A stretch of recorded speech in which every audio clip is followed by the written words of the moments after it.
Assalamualaikum warahmatullahi wabarakatuh. Kembali lagi dengan mata kuliah Akuntansi Keuangan Lanjutan 1, tepatnya pada materi akuntansi investasi, sekuritas, dan ekuitas.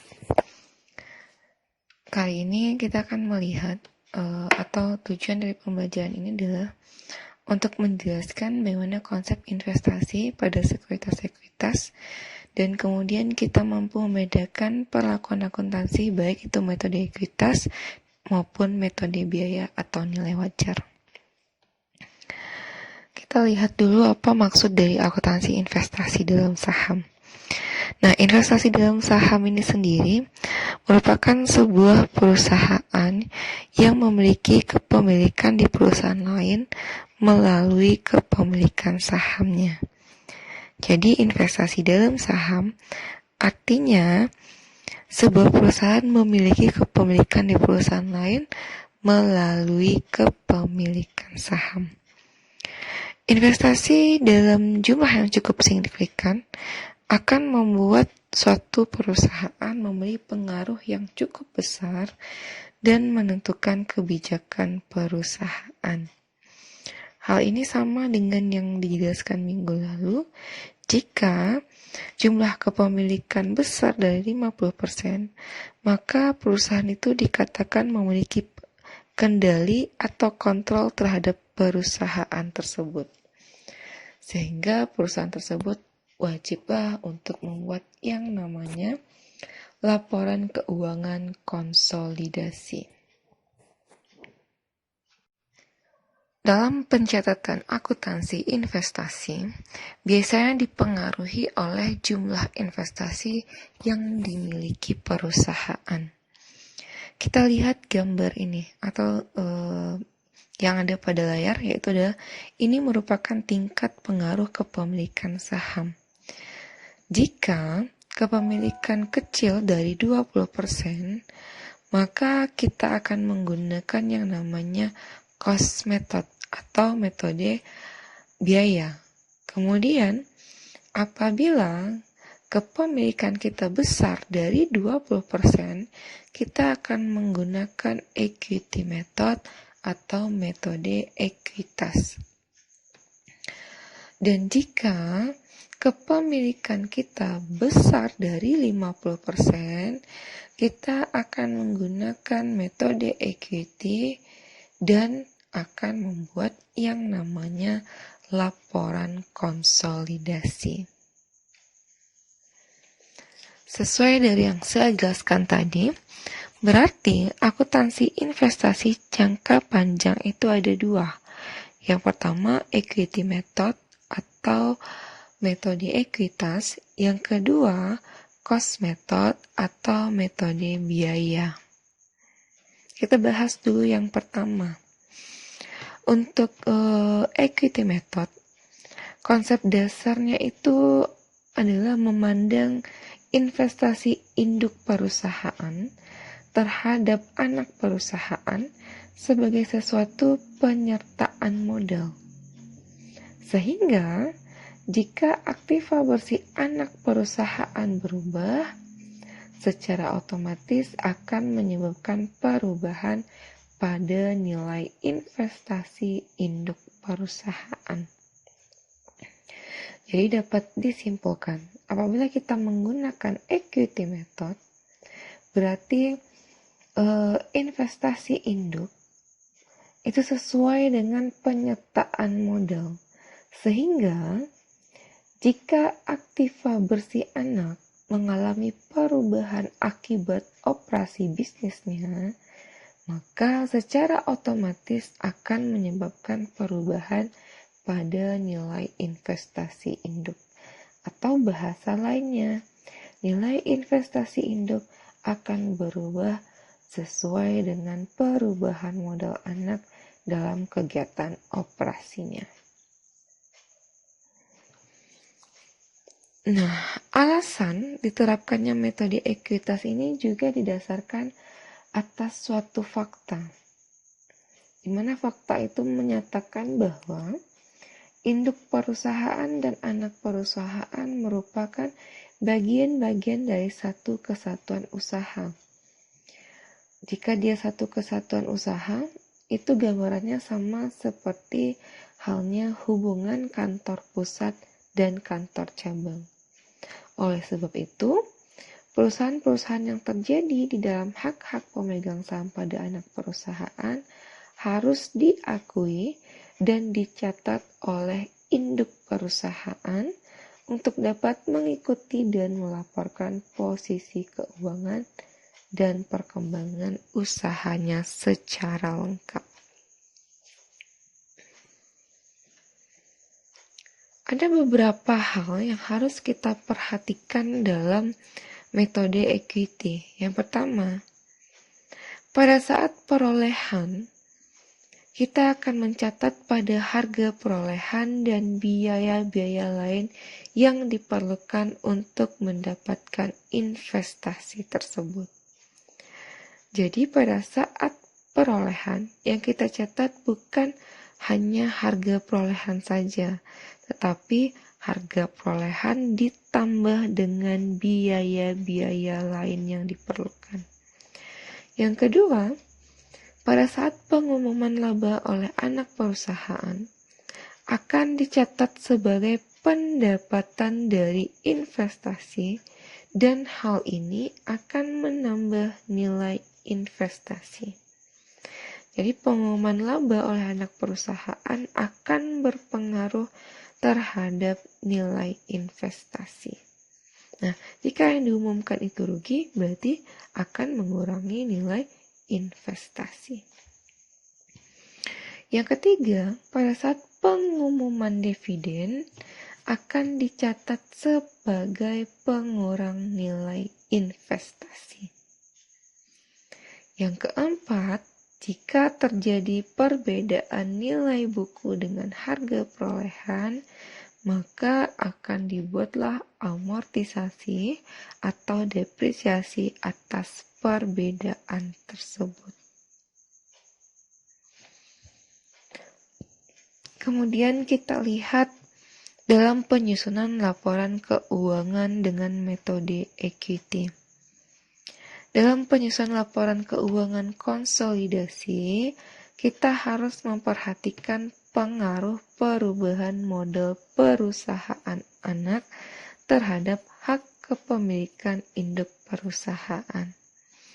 Yang kedua, kita akan lihat rekening-rekening yang berpengaruh terhadap perubahan modal anak perusahaan. Yang pertama, itu sudah pasti rekening investasi saham pada anak perusahaan.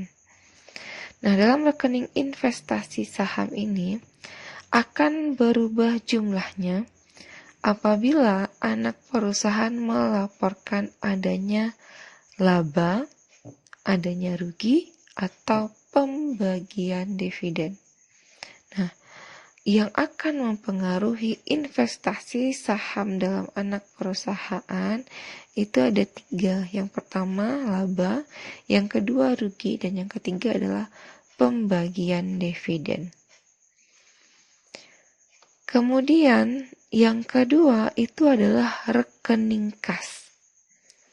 Untuk rekening kas akan berubah jumlahnya apabila induk perusahaan menerima pembagian dividen anak perusahaan atau pembelian saham milik anak perusahaan. Yang ketiga, itu adalah rekening piutang dividen dari anak perusahaan. Rekening piutang dividen ini timbul karena perusahaan itu hanya mengumumkan dividen, bukan membayarkan dividen. Jika anak perusahaan mengumumkan dividen, maka akan muncullah rekening piutang dividen. Berikutnya, itu adalah rekening laba ditahan induk perusahaan. Rekening laba ditahan induk perusahaan akan berubah jumlahnya apabila anak perusahaan melaporkan adanya laba atau rugi. Selain itu, rekening laba yang ditahan induk perusahaan juga akan mengalami perubahan karena adanya laba atau rugi milik induk perusahaan sendiri. Terakhir, itu adalah rekening laba ditahan anak perusahaan. Nah, untuk rekening laba ditahan anak perusahaan akan mengalami perubahan jumlah apabila ada laba, rugi, atau pembagian dividen pada anak perusahaan sendiri. Kira-kira itulah hal-hal yang harus dipahami mengenai metode equity. Sekarang kita lihat untuk metode yang kedua, yaitu metode cost atau metode biaya.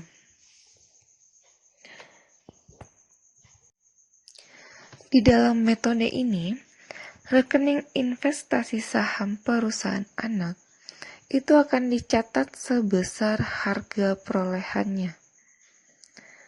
Kemudian, perusahaan tidak akan mencatat terjadinya perubahan hak atas perusahaan anak sebelum hak tersebut diterima. Dengan demikian, perusahaan induk tidak akan mengakui adanya laba perusahaan anak sebelum laba tersebut benar-benar dibagi. Kalau metode equity tadi, laba perusahaan itu akan langsung mempengaruhi perusahaan induk. Kalau metode cost, selagi laba itu hanya sebatas mengumumkan dan belum dibagikan secara real, maka tidak akan mengakui adanya laba perusahaan anak. Oleh sebabnya, saldo rekening investasi saham di dalam metode ini akan tetap sebesar harga perolehannya, kecuali terjadi pembagian dividen yang berasal dari laba sebelum kepemilikan. Bedanya hanya sedikit dengan metode ekuitas. Nah, untuk metode equity atau metode ekuitas itu investasinya akan mengalami perubahan. Sementara untuk metode cost atau harga perolehan itu tidak akan mengalami perubahan. Kita lihat hal-hal penting dalam metode biaya atau metode cost atau metode harga perolehan. Dalam metode harga perolehan, pada saat perolehan itu akan kita catat pada harga perolehan ditambah biaya-biaya lain yang diperlukan untuk mendapatkan investasi tersebut. Kalau poin ini sama dengan metode ekuitas. Kemudian, pada saat pengumuman dividen oleh anak perusahaan, itu akan dicatat sebagai pendapatan dividen. Ini sudah mulai sedikit berbeda dengan metode ekuitas. Yang ketiga, pada saat pengumuman laba perusahaan anak, itu tidak perlu dicatat karena kepemilikannya tidak signifikan. Dan juga, metode cost ini seperti yang saya jelaskan tadi, dia akan mencatat jika benar-benar laba tersebut sudah diperolehnya. Nah, jika tujuan metode harga perolehan ini atau tujuan investasi dalam metode biaya ini dijual dalam jangka pendek, maka penyajian di neraca itu akan sebesar harga pasar dan dapat diklasifikasikan atas trading sekuritas atau available for sales. Selanjutnya kita lihat hal-hal yang harus kita perhatikan dalam penyusunan laporan keuangan konsolidasi dengan metode cost atau harga perolehan. Yang pertama itu adalah rekening investasi saham pada anak perusahaan itu tidak akan mengalami perubahan jumlahnya. Kemudian rekening laba atau rugi dari anak perusahaan. Nah, pada rekening laba atau rugi dari anak perusahaan akan diakui oleh induk perusahaan sebesar persentase kepemilikannya pada saat akan disusun neraca konsolidasi melalui rekening laba ditahan untuk induk. Yang ketiga, penghapusan atau eliminasi terhadap rekening-rekening modal saham, agio saham, dan laba yang ditahan anak perusahaan itu berdasarkan pada jumlah awal atau saldo awal tahun atau saldo awal pada saat pembelian. Kenapa kita gunakan saldo awal tahun untuk pada saat saldo awal pembelian? Karena sesuai dengan penjelasan tadi, jika menggunakan metode cost atau harga perolehan, nilai investasinya tidak akan mengalami perubahan. Yang keempat, metode cost berdasarkan pada asumsi bahwa investasi induk terhadap anak perusahaan merupakan bagian dari aktiva. Yang kelima, nilai investasi harus selalu tetap sesuai dengan yang saya jelaskan tadi. Jika kita menggunakan metode cost atau harga perolehan, maka nilai investasinya akan selalu tetap. Yang terakhir, perubahan nilai aktiva bersih itu sebagai konsekuensi dari kegiatan operasionalnya dan tidak akan mempengaruhi besarnya nilai investasi tersebut. Dapat disimpulkan, jika terjadi perubahan aktiva bersih pada anak, tidak akan mempengaruhi besarnya nilai investasi tersebut. Berikut ini adalah perbedaan metode equity dan metode cost jika kita lihat dari pencatatannya. Ini perbedaan yang pertama, kita lihat pada saat anak perusahaan melaporkan laba. Dalam metode equity, kita akan melakukan pencatatan. Sementara dalam metode cost, itu tidak kita lakukan pencatatan. Yang kedua, pada saat anak perusahaan melaporkan rugi. Dalam melaporkan rugi, metode equity itu juga melakukan pencatatan. Sementara metode cost atau harga perolehan tidak melakukan pencatatan.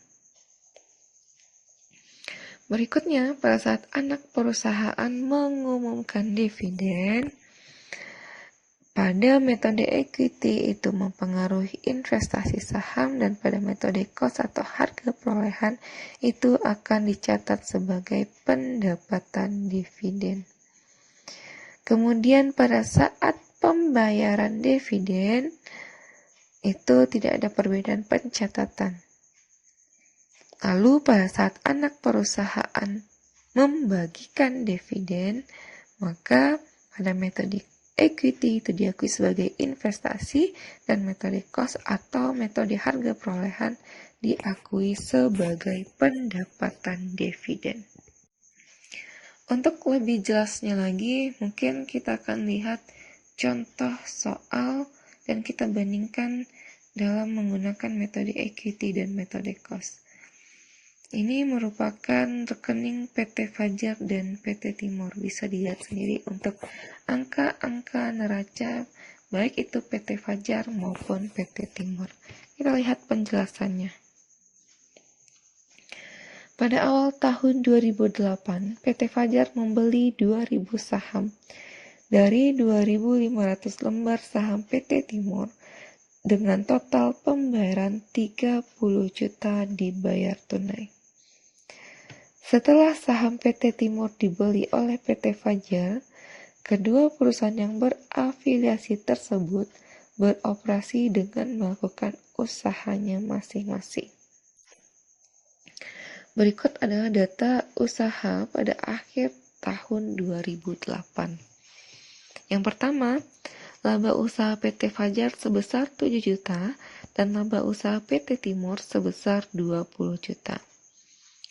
Kemudian dividen yang dibagikan itu hanya 50%, yaitu PT Fajar 2 juta dan PT Timur sebesar 10 juta.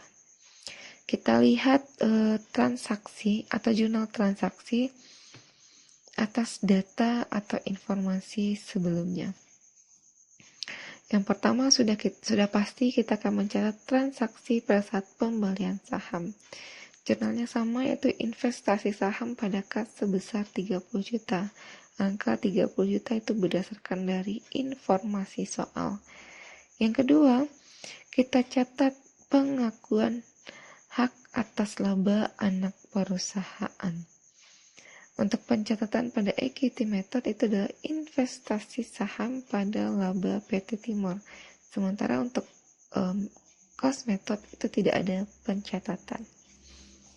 Yang ketiga, kita akan melakukan pencatatan adanya hak atas pembagian dividen dari anak perusahaan. Nah, kita lakukan dulu perhitungan. Perhitungannya adalah dividennya adalah 10 juta, menjadi haknya induk hanya 80%, yaitu sebesar 8 juta. Dan informasi seperti ini dikatakan soal hanya 50% yang dibagikan. Berarti jurnalnya adalah kas 4 juta, piutang dividen 4 juta pada investasi saham sebesar 8 juta. Kemudian pencatatan pada cost method itu adalah kas 4 juta, piutang dividen 4 juta pada dividen sebesar 8 juta. Yang keempat, kita catat adanya laba PT Fajar itu sendiri. Dalam pencatatannya, baik itu metode ekuitas maupun metode harga perolehan itu sama, yaitu kas pada laba PT Fajar masing-masing sebesar 7 juta rupiah. Yang kelima, kita catat adanya pembagian dividen PT Fajar. Pembagian dividennya hanya 50%, berarti kita catat laba ditahan 2 juta, pada kas 1 juta dan hutang dividen 1 juta rupiah. Pencatatan equity method dan cost method itu sama. Setelah pencatatan jurnal transaksi, kita lihat jurnal yang harus kita eliminasi. Yang harus kita eliminasi pertama itu adalah hutang piutang antara PT Fajar dan PT Timur. Jurnalnya baik metode equity maupun metode cost itu sama, yaitu hutang dividen pada piutang dividen. Yang kedua, kita eliminasi hak kepemilikan aktiva neto pada anak oleh induk perusahaan. Pada equity method itu kita eliminasi modal saham 20 juta, agio saham 4.800.000, laba ditahan 12 juta, goodwill 1.200.000 pada investasi saham sebesar 38 juta rupiah. Sementara pada cost method, modal saham 20 juta, agio saham 4.800.000, laba ditahan 4 juta, goodwill 1.200.000 pada investasi saham PT Timur sebesar 30 juta. Di sini jelas terlihat ya, investasi saham pada equity method itu kita ambil investasi terbaru karena nilai investasi saham itu mengalami perubahan jika adanya transaksi-transaksi yang sudah saya jelaskan tadi. Sementara untuk cost method, nilai investasinya akan sama dengan investasi awal. Nah, walaupun demikian, jika kita menggunakan equity method maupun cost method, pada akhirnya nilai neraca kita akan tetap sama. Yang berbeda itu hanya penjurnalan dan kertas kerjanya saja. Karena beda pengakuan, berarti beda juga angka-angka yang dipengaruhi. Selanjutnya, kita akan lihat kertas kerja untuk metode ekuitas. Nah, ini adalah kertas kerja untuk metode ekuitas. Yang saya kasih tanda merah itu adalah rekening yang mengalami perubahan sesuai dengan informasi transaksi pada soal. Nah, ini neracanya ya. Posisi neracanya 108,2.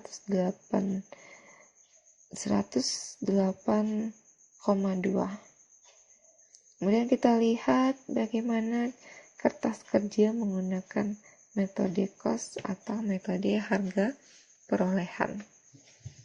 Ini ya. Untuk kertas kerja, untuk kertas kerja metode cost dan metode equity dan metode cost itu sedikit berbeda karena sesuai dengan penjurnalan yang sudah dilakukan. Sementara pada akhirnya untuk neraca konsolidasinya, posisi nilai atau nominal pada posisi neraca itu akan sama, yaitu 108,2. Untuk pemahaman yang lebih mendalam atau yang lebih detail untuk materi ini akan kita bahas pada akuntansi keuangan lanjutan 2. Sekarang ini yang penting rekan-rekan mahasiswa paham dulu di mana letak perbedaan antara metode equity dengan metode cost atau harga perolehan. Oke, saya rasa cukup untuk materi hari ini. Semoga rekan-rekan mahasiswa dapat memahami penjelasan saya. Saya akhiri. Assalamualaikum warahmatullahi wabarakatuh.